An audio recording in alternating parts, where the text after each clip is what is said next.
यं ब्रह्मा वरुणेन्द्र रुद्रमरुतः स्तुन्वन्ति दिव्यैस्तवैः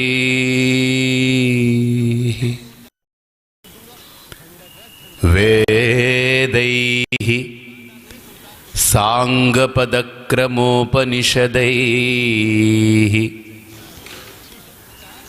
गायन्ति यं सामगाः ध्यानावस्थित तद्गतेन मनसा पश्यन्ति यं योगिनः यस्यान्तं न विदुः सुरासुरगणाः देवाय तस्मै नमः। निधये सर्वविद्यानां भिषजे भवरोगिणां गुरवे सर्वलोकानां श्री दक्षिणामूर्तये नमः। श्रुतिस्मृतिपुराणानाम् आलयं भुवनालयं नमामि भगवत्पाद शंकरं लोक शंकरं। गुरुर्ब्रह्मा गुरुर्विष्णुः गुरुर्देवो महेश्वरः गुरुरेव परं ब्रह्म तस्मै श्री गुरवे नमः। ओम दयानंद चरणौ मनसा स्मरामि दयानंद चरणौ शिरसा नमामि। నిన్న ఒక ప్రశ్నతో పూర్తి చేశాం. చాలామంది రాత్రంతా కూడా నిన్న దాని గురించి విపరీతంగా ఆలోచన కూడా జరిగి ఉండొచ్చు కొంతమందిలో. ఆ ప్రశ్నకు సమాధానంగా ఇక్కడ ఈ అధ్యాయం అనేటువంటిది ప్రారంభమవుతుంది. ఈ అధ్యాయాన్ని ప్రారంభించి మనం చూస్తాం. ఇది భగవద్గీత మొత్తం 18 అధ్యాయాలు. అందులో 6 అధ్యాయాలు మొదటి సెట్ ఆఫ్ 6 చాప్టర్స్. ఈ 6 అధ్యాయాలు కూడా కర్మ అనేటువంటి అంశం మీద మాట్లాడుతుంది. ఈ 7వ అధ్యాయం నుండి 11వ అధ్యాయం వరకు 12వ అధ్యాయం వరకు ఈ 2వ షట్కం ఏదైతే ఉందో ఇది భక్తి గురించి మాట్లాడుతుంది. 3వది 13వ అధ్యాయం నుండి 18వ అధ్యాయం వరకు జ్ఞానం గురించి మాట్లాడుతుంది. దీని యొక్క చిన్న ఒక అంశం మీ ముందు పెడతాను. కర్మ గురించి మాట్లాడినప్పుడు మామూలుగా అర్జున విషాద యోగం, సాంఖ్యయోగం, కర్మయోగము, జ్ఞానయోగము, కర్మ సన్యాస యోగము, ధ్యాన యోగము అని 6 అధ్యాయాలు. 7వ అధ్యాయం నుంచి చూస్తే జ్ఞాన విజ్ఞాన యోగము, అక్షర పరబ్రహ్మ యోగము, రాజవిద్య రాజగుహ్య యోగము, విభూతి యోగము, విశ్వరూప సందర్శన యోగము, భక్తి యోగము. ఇవి 12 అధ్యాయాల వరకు అయిపోయింది. ఈ 13వ అధ్యాయం నుండి అధ్యాయాల పేర్లలో చిన్న చిన్న మార్పులు వస్తాయి. క్షేత్రజ్ఞ విభాగ యోగము, గుణత్రయ విభాగ యోగము, శ్రద్ధాత్రయ విభాగ యోగము, దైవాసుర సంపద్ విభాగ యోగం. అంటే విభాగము అనేటువంటి ఆ శబ్దం ప్రయోగమే మనకు చాలా అద్భుతమైనటువంటి కాన్సెప్ట్ని ఇస్తుంది. విభాగము అని అంటే విభజన, అంటే కలగాపులగంగా ఉన్నటువంటి దాన్ని విభజించి ఇది ఇది ఇది ఇది అని విడగొట్టి, drawing a line between two things. ఏ రెండు అంశాలు కలిసిపోయినటువంటి దాన్ని విడగొట్టి ఆ విభజించినటువంటి అంశాలని మనకు తేట తెల్లంగా చూపించడం. ఇది ఒక జ్ఞానానికి మాత్రమే ఇలా కుదురుతుంది. ఎందుకనంటే మన బుద్ధిలో తెలిసినవి ఉంటాయి, తెలియనివి ఉంటాయి. అంతేకాదు తెలిసి తెలియకుండా అపోహలు కూడా ఉంటాయి లోపల. కాబట్టి 3 రకాల అంశాలు ఉంటాయి బుద్ధిలో. తెలిసిన అంశము ఉంటుంది, తెలియని అంశము ఉంటుంది. కొంతమందిని ఏదైనా అడిగారు అనుకోండి, నాకు తెలుసండి, ఇది చాలా క్లియర్గా తెలుసు అని చెప్తారు, దాన్ని ఎక్స్ప్లెయిన్ చేస్తారు. ఏదైనా వాళ్ళకి తెలియని అంశం అడిగామనుకోండి, నాకు తెలియదండి అంటారు. కొన్నిసార్లు మనమే రెస్పాండ్ అవుతుంటాం, అంటే అపోహల్ని ఎక్స్ప్రెస్ చేస్తుంటాం. ఇదేమోనండి, అది అయి ఉంటుందేమోనండి, ఇలాగేమోనండి. అంటే అది తెలిసి తెలియని అంశం. అంటే తెలిసిన అంశం ఒకటి, తెలియని అంశం ఒకటి. తెలిసి తెలియకుండా కలబడిపోయి ఒకదానికొకటి ఇంటర్లింక్ అయిపోయి క్లబ్ అయిపోయి లోపల కన్ఫ్యూజన్ తోటి ఒక అపోహ క్రియేట్ అవుతుంది. కాబట్టి జ్ఞానము అజ్ఞానము ఈ రెండిటికి మధ్యలో ఇంకొకటి ఉంది, అపోహనము అని ఒకటి ఉంది. అందుకనే భగవద్గీతలో కూడా 15వ అధ్యాయంలో మత్త స్మృతి జ్ఞానం అపోహనంచ వేదైశ్చ సర్వై అహమేవ వేద్య వేదాంత కృద్ వేద విదేవ చాహం అంటాడు ఆయన. అంటే అపోహనం అంటే సంస్కృతంలో అపోహనం అంటే మర్చిపోవడం అని అర్థం. బట్ మనకు తెలుగులో అపోహ అని అంటే కన్ఫ్యూజన్. అపోహపడ్డానండి అంటే కన్ఫ్యూజన్ అయ్యానని అర్థం. అందుకనే సంస్కృత పదాలు కొన్ని అర్థాలు ఉంటాయి, దాన్ని డైరెక్ట్గా తెలుగులో అన్నిటినీ అలా చెప్పలేం. కాబట్టి అపోహనం అంటే తెలియకపోవడం, స్మృతి అంటే జ్ఞానం అని అంటే తెలియడం. ఇది రెండే కాకుండా లోపల తెలిసి తెలియనటువంటి అంశం ఒకటి ఉంటుంది. ఇది బుద్ధి మనకు ఎక్స్ప్లెయిన్ చేసేటువంటి బుద్ధి యొక్క ఫ్యాకల్టీ. తెలిసింది తెలుసని చెప్తుంది, తెలియంది నాకు తెలియదని చెప్తుంది. లేదు తెలిసి తెలియకుండా ఉండేటువంటి అపోహనాన్ని కూడా ఇలాగ అయి ఉండొచ్చేమోనండి, ఇలాగేమోనండి అని కొన్నిసార్లు ఎక్స్ప్రెస్ చేస్తూ ఉంటాం. కాబట్టి ఇక్కడ ఈ జ్ఞానము అనేటువంటి అంశం దగ్గర ఈ అపోహనం ప్రధానమైనటువంటి అంశం. అంటే తెలిసి తెలియంది రెండు కూడా కలబడిపోయి ఉన్నాయి, వాటిని విభజించి చూపిస్తున్నాడు ఆయన. ఇదిగో ఇది సంబంధం లేనిది, ఇది నీ యొక్క స్వరూపం, ఇది నీ స్వరూపం కాదు, ఇది నీ స్వరూపమని క్షేత్రజ్ఞ విభాగ యోగం. అంటే క్షేత్రము ఇది, క్షేత్రజ్ఞుడు వీడు. కాబట్టి నువ్వు క్షేత్రం కాదు, నువ్వు క్షేత్రజ్ఞుడివి అని విభజన చేసి చెప్తుంది. కాబట్టి ఇలాగా 13వ అధ్యాయం నుండి 18వ అధ్యాయం వరకు మనకు ఈ 6 అధ్యాయాలని కూడా జ్ఞాన షట్కం అన్నారు. అంతేకాకుండా 13వ అధ్యాయం నుండి భగవద్గీత చాలా డీటెయిల్గా ఇన్డెప్త్గా ఒక తత్వాన్ని తీసుకొని దాని మీద చాలా ఎలాబొరేట్గా ఎక్స్ప్లెయిన్ చేస్తూ పోతుంటుంది భగవద్గీత.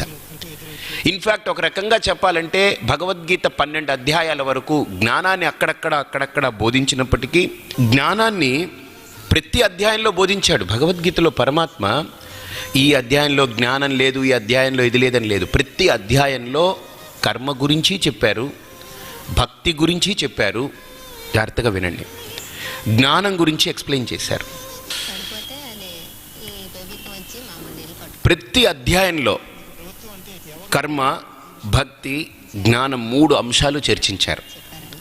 కాకపోతే మొదటి 6 అధ్యాయాల్లో ఎక్కువ పోర్షన్ ఎలాబొరేట్గా కర్మ గురించే చెప్పారు. 2వ షట్కంలో 6 అధ్యాయాల్లో ఎలాబొరేట్గా భక్తి గురించి చెప్పాడు ఆయన.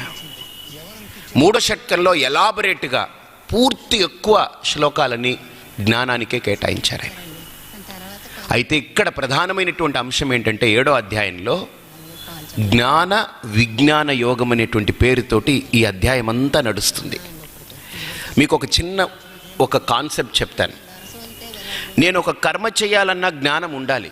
సపోజ్ ఈ మైక్ని నేను హ్యాండిల్ చేయాలంటే దెర్ ఈజ్ ఎ సెన్స్.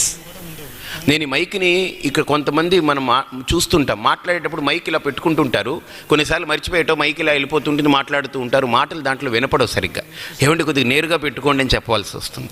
కొంతమంది ఏకంగా నోట్లో మింగేటట్టు పెట్టుకుంటారు, అది బొయ్యి బొయ్యి బొయ్యి బొయ్యమైన అరుపులు చప్పుడు వేరే రకమైన శబ్దం వస్తుంది.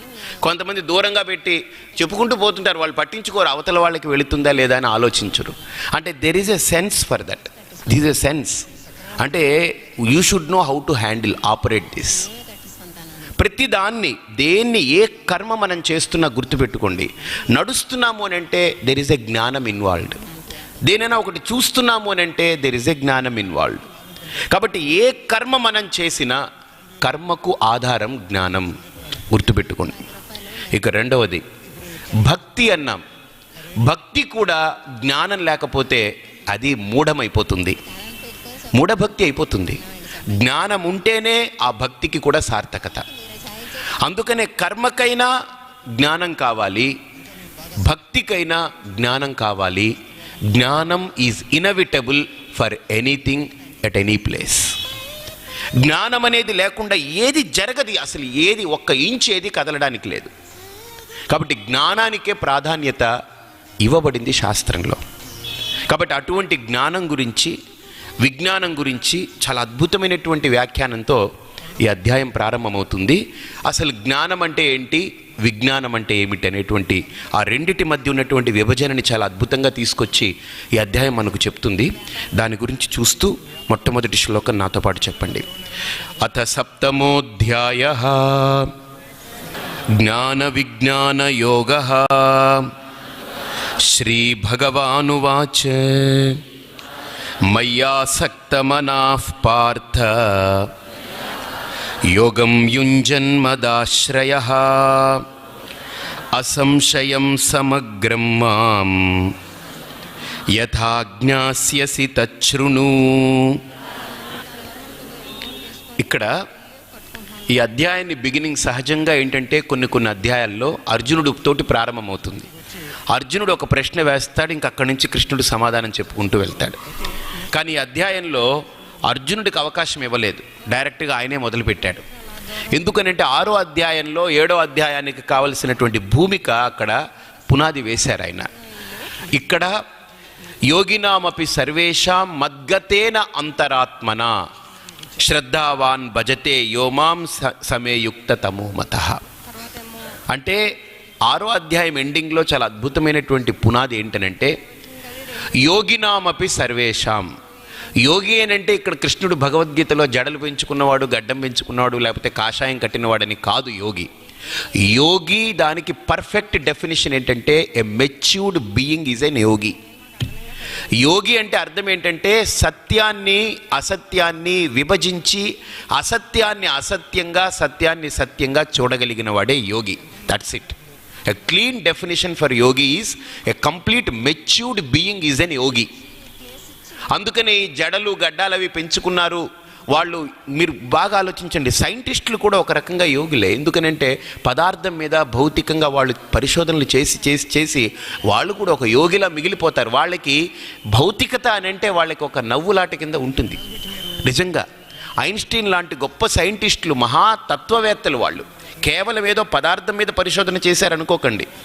E=mc² అనే సూత్రాన్ని ఐన్స్టీన్ తెచ్చిన తర్వాత అతను పొందినటువంటి అనుభూతి ఏంటనంటే, అరేరే నా జ్ఞానం ఎంత అల్పమైంది, అసలు మహాజ్ఞానమే ఈ ప్రకృతి, ఈ జ్ఞానాన్ని ఇంత అర్థవంతంగా తయారు చేసినటువంటి ఆ పరమ కారణం వాడిని నువ్వు భగవంతుడను, ఒక కారణమను, ఒక శక్తి అను, ఏదైనాను, అది లేకపోతే ఇదేది లేదు, అది ఖచ్చితంగా ఉంది, అది అంతటా నిండి నిబిడీకృతమై అనుస్యూతమై ఉందని అతను ప్రూవ్ చేశాడు.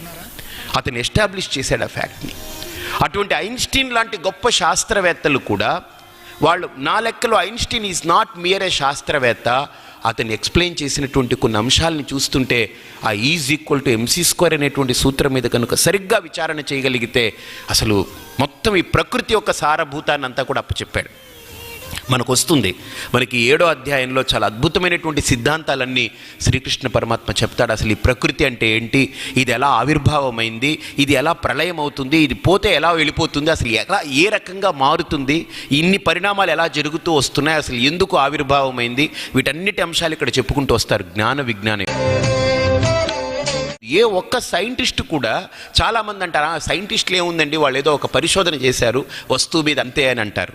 నో, ఒక వస్తువు మీద పరిశోధన చేసినటువంటి వ్యక్తి యొక్క స్థితి ఎలా ఉంటుందని అంటే, వాడు ఒకానొక స్థితిలో ఈ ప్రపంచాన్ని చూసి నవ్వుకుంటాడు. ఎందుకనంటే ఇట్స్ ఆల్ ఇది దీని యొక్క పెరినియాలిటీ, దీని యొక్క సత్యత్వం వాడికి అర్థమైపోతుంది. ఎలాగ అనుకుంటాడంటే, వాడు నీటి మీద ఒక బుడగ ఎంతసేపు ఉంటుందో ఈ ప్రపంచం కూడా అలాంటిది. ఇన్స్టేబుల్ ఇది ప్రపంచం. ప్రతి అణువు, ప్రతిదీ కూడా ఇక్కడ ఇన్స్టెబిలిటీ ఉంది ఈ ప్రపంచంలో. ప్రతి దాంట్లో, నాలో ఉంది, మీలో ఉంది, అన్నిట్లో ఇన్స్టెబిలిటీ ఉంది. ప్రతిదీ కదిలిపోతూ ఉంది అనుక్షణం. ప్రతి క్షణం మార్పు చెందుతూ ఉంది, ప్రతి క్షణం వికారాలకు లోనవుతూ ఉంది. ఈ ప్రకృతి ఒక సహజ సిద్ధమైనటువంటి గుణం అది. అలా మార్పు చెందకపోతే గుర్తుపెట్టుకోండి. ఒక ఆయన నన్ను అడిగారు, స్వామి అలా మారకుండా అలా ఉండిపోతే ఏంటంటే మనం కూడా బండరాయిలాగా ఉండిపోతాం అంతే. ఈ ప్రకృతి ఇంత డెవలప్ అవ్వదు. నిజంగా అంత మార్పు జరుగుతూ ఉంది కాబట్టి, అన్ని రకాల కదలికలు ఉన్నాయి కాబట్టి, అన్ని రకాల పరిణామాలు జరుగుతున్నాయి కాబట్టి గుర్తుపెట్టుకోండి, ఒక ఉనికి పుట్టుక ప్రారంభమైతే దేనికైనా దానికి అంతమయ్యేలోపు అది కదిలిపోతూ ఉంది అంతం వైపుకి. నిరంతరం దాని యొక్క కదలిక, నిరంతరం దాని యొక్క చలనం, నిరంతరం దాని యొక్క గతి ఎక్కడికి వెళుతుందనంటే అంతమవ్వడం కోసం పరుగులు తీస్తూ ఉంది. కానీ అంతమవ్వడం కోసం తీసే పరుగుల ప్రయత్నంలో ఎన్నో పరిణామాలు, ఎన్నో వికల్పాలు, ఎన్నో రకాలైనటువంటి ఆకృతులు కదులుతూ ఉన్నాయి. నిజంగా ఇంత డెవలప్ అయ్యామంటే మనం మోడర్న్గా, ఇంత సైంటిఫికల్గా, ఇంత చక్కగా టెక్నికల్గా, లేకపోతే ఇన్ని సౌకర్యాలతో, విలాసాలతో మనం డెవలప్ అవుతున్నామనంటే మార్పు చెందుతున్నాం కాబట్టే డెవలప్ అవుతున్నాం. మారకుండా అలా ఉండిపోయి ఉంటే మనం కూడా బండరాయిలాగా అలా నిలబడి ఉండేవాళ్ళం. పుట్టినప్పటి నుంచి బండరాయిలాగా ఉండేవాళ్ళం, చచ్చిపోయేటప్పటికి బండరాయిలాగానే చనిపోతాం. కాబట్టి మార్పు అనేటువంటిది శరీరమే కాదు, మనస్సే కాదు, బుద్ధే కాదు, అణువు నిరంతరం మార్పు చెందుతూనే ఉంది ప్రకృతిలో. మీరు ఎవరైనా ఒక డాక్టర్ని అడగండి, ఒక క్షణానికి కొన్ని లక్షల కణాలు చచ్చిపోతాయి, అప్పుడే కొన్ని లక్షల కణాలు పుడుతూ ఉంటాయి. మార్పు జరుగుతూ ఉంటుంది, కణాల స్థాయిలోనే మార్పు జరుగుతూ ఉంటుంది.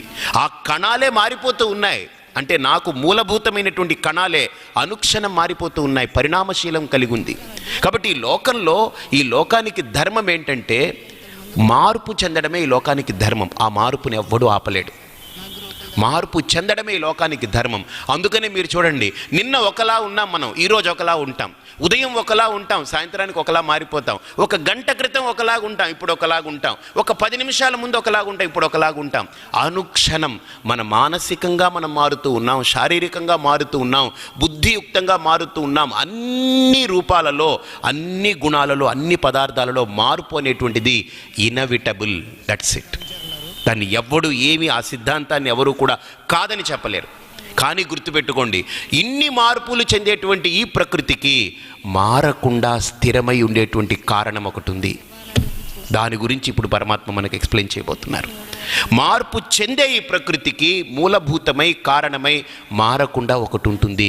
దాన్నే మన శాస్త్రాలు చాలా అద్భుతమైనటువంటి పేరుతో, కూటస్థం అనేటువంటి పేరుతో చెప్తుంటారు. అది కాబట్టి ఇక్కడ ఈ జ్ఞాన విజ్ఞాన యోగంలో ప్రధానమైన టాపిక్ ఏంటంటే మార్పు చెందే ప్రకృతి గురించి ఇప్పుడు రాబోయే డిస్కషన్ అంతా జరుగుతుంది.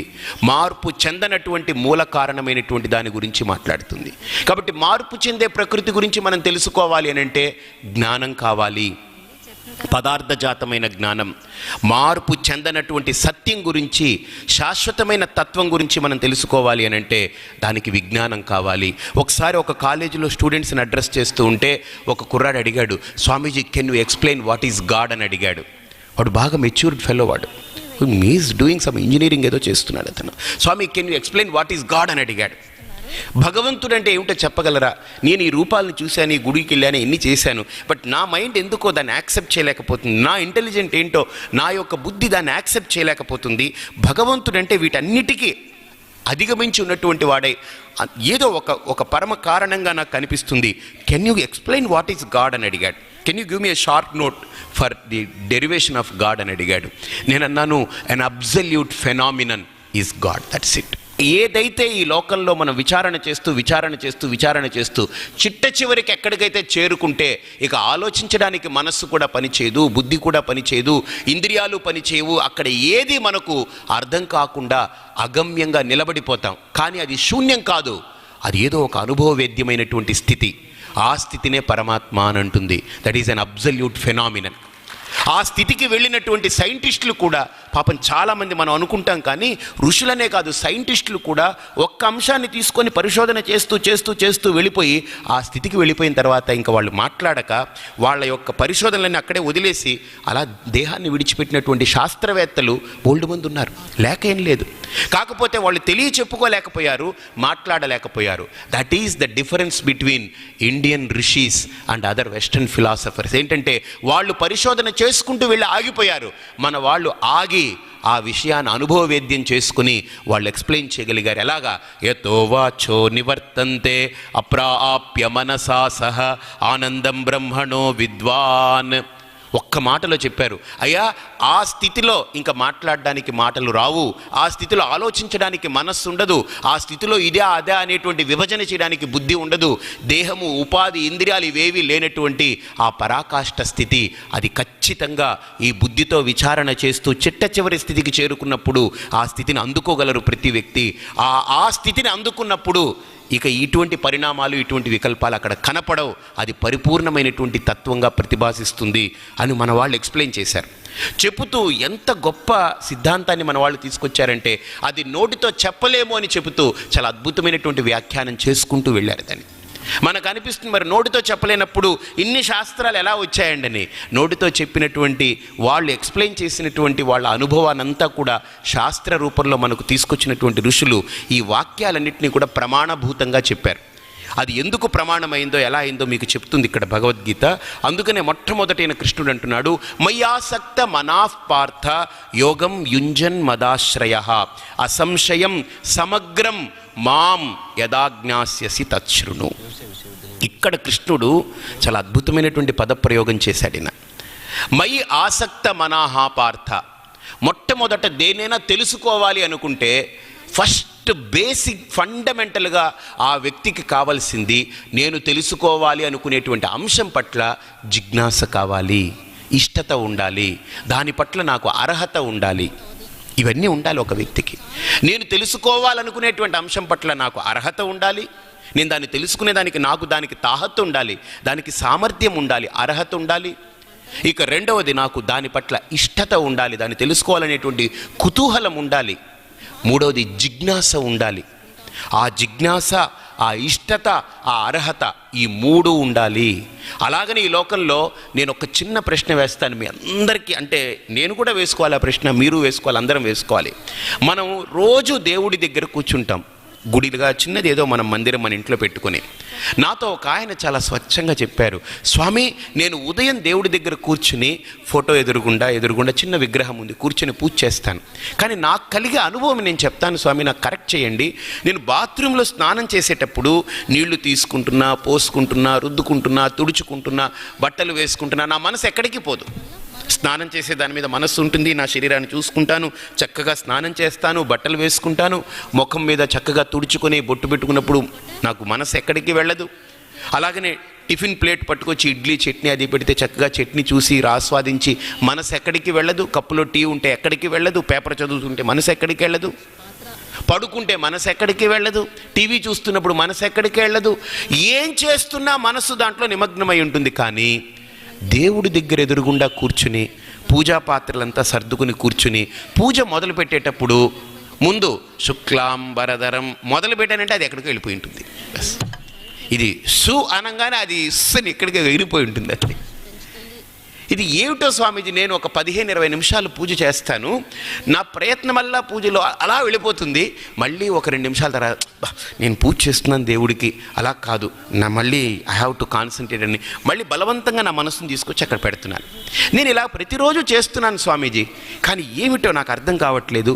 ఎందుకంటారండి, నాకు భగవంతుడంటే ఇష్టమే స్వామి, అందుకనే కదా నేను అరగంట సేపు నేను కూర్చుంటాను అక్కడ.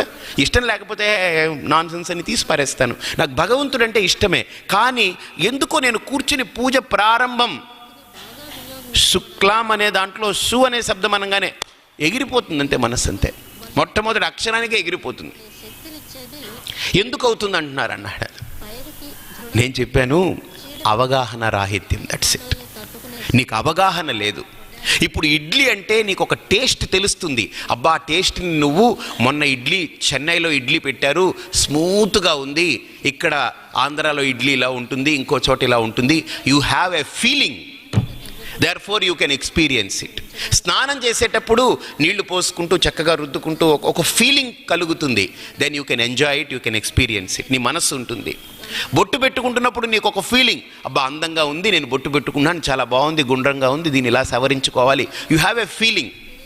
టీ తాగేటప్పుడు ఫీలింగ్ ఉంది, పడుకునేటప్పుడు ఫీలింగ్ ఉంది, చదువుతుంటే ఫీలింగ్ ఉంది, పేపర్ పట్టుకుంటే, టీవీ చూస్తుంటే ఫీలింగ్ ఉంది.